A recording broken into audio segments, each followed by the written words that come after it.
Mega প্রকল্পের সমালোচনা করে অন্তর্বর্তীকালীন সরকারের পরিকল্পনা উপদেষ্টা ওয়াহিদুদ্দিন মাহমুদ বলেছেন, ঠিকাদারের স্বার্থে বড় প্রকল্প নেওয়া হয়েছে, অগ্রাধিকারের ভিত্তিতে নেওয়া হয়নি। এটা নিয়ে সিদ্ধান্ত নিতে হবে এগুলো নিয়ে গুজব নাকি গুজব না। সোমবার ১৯ আগস্ট নগরের পরিকল্পনা মন্ত্রণালয়ের এনসি সম্মেলন কক্ষে তিনি এসব কথা বলেন। এ সময় তিনি বলেছেন, মেগা প্রকল্প কিংবা বড় প্রকল্পের বিষয়ে কোনো নীতি নেই, এগুলো নির্ভর করবে কোন কোন পর্যায়ে রয়েছে। প্রকল্পের বিষয় একটি বড় বিষয়, এটি নিয়ে সিদ্ধান্ত নিতে হবে এগুলো নিয়ে গুজব নাকি গুজব নয়, এগুলো জানতে হবে।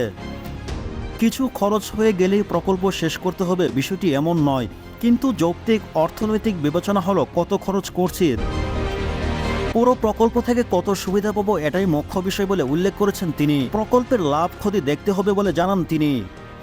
কিছু খরচ হয়ে গেছে বলে মানসিক চাপ থাকবে, প্রকল্প শেষ করতে হবে বিষয়টি এমন নয়, এটা অর্থনীতির যুক্তিতে চলে না।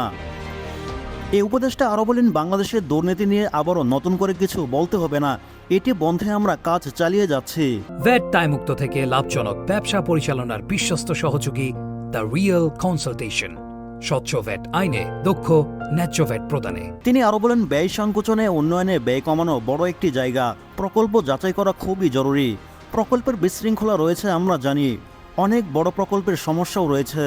প্রকল্প রাজনৈতিক উদ্দেশ্য নেওয়া হয়েছে, এটা স্ক্রুটিনি করে ছাঁটাই করতে হবে, চলমান থাকতে হবে বিষয়টি এমন নয়। প্রকল্পের বিশৃঙ্খলা আছে, নকশা ব্যয় সময়সীমার অনিয়ম রয়েছে, অনেক প্রকল্পে দুর্নীতি আছে যা খরচ কম হতে পারত, কিন্তু নকশার কারণে ত্রুটি রয়েছে।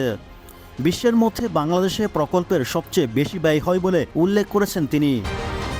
এদিকে বিবিএসের প্রকাশিত তথ্যের সমালোচনা করে অন্তর্বর্তীকালীন সরকারের পরিকল্পনা উপদেষ্টা ওয়াহিদুদ্দিন মাহমুদ বলেছেন, পরিকল্পনা মন্ত্রণালয় বাংলাদেশ পরিসংখ্যান ব্যুরো প্রকাশিত তথ্য মূল্যস্ফীতি জিডিপি সূচক নিয়ে বহুদিন ধরে সন্দেহ রয়েছে।